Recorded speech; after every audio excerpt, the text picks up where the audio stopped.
So we've seen the first method of doubt, and that's worrying about our senses tricking us. That's kind of a lightweight worry. We're on our way to the second method, and that's the worry that I could be dreaming right now. This is another one of those sorts of concerns you expect to hear out of the stoner philosopher, right? Dude, you ever think, like, what if we're asleep right now? Descartes that is in his way that kind of guy. Descartes really gets the stoner philosophers going. But there's something to it, right? Because sometimes, at least sometimes, we don't know we're dreaming until we wake up.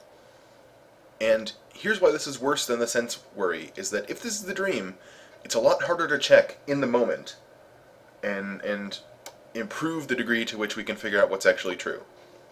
Right? There's the old wives' tale that pinching yourself or getting killed or whatever in a dream wakes you up. It's not necessarily true.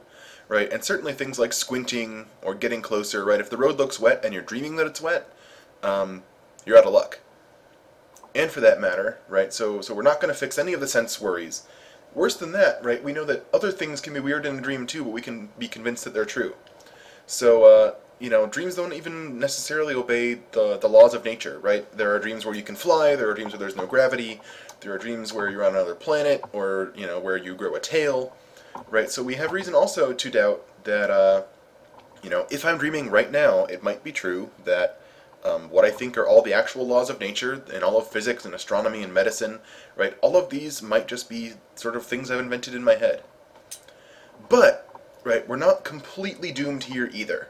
There's a sort of analog to the squinting and looking closer from the senses that we can use here.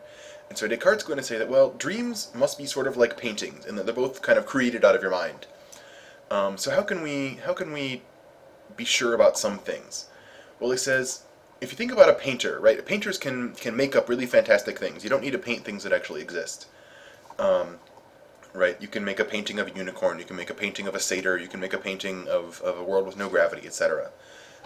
But painters need to be inspired by something, right? There's sort of no, I just made it up completely.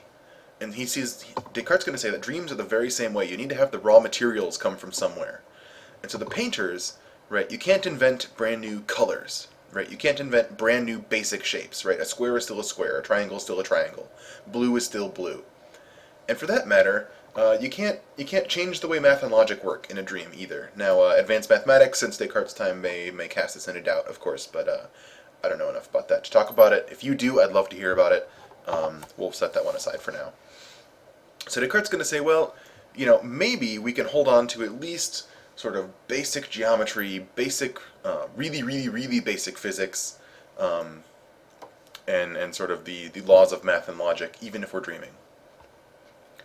Now Descartes' going to take a little interlude here, and he's going to consider what he's actually saying here. Remember, Descartes is a good devout Catholic, and he's worried about this relationship between science and religion. And so he wonders at this point, because he's just basically thrown doubt on almost every aspect of science. He wonders, well, would God really let me be tricked about so much? Would a good, benevolent God, a God who's perfectly powerful and perfectly good, really let us be so wrong about physics, be so wrong about medicine, be so wrong about just the way the world works? Because God is clearly powerful enough to trick me if he wanted to. But, Descartes is going to say, God is also good, and so God doesn't really have a good reason to sort of malevolently trick me. So in principle, sure, God could do it. And if he wanted to, there's nothing that can do about it. But, here's the thing. We know God is a good guy, so to speak. I hope that's not too blasphemous. God is good. God wouldn't do that, Descartes thinks. But, what if something else would? What if there's something that's similar to God, not as powerful, of course, because Descartes is in the church, is in the Catholic Church of the time, and so to say there's something exactly as powerful as God would be bad news for him.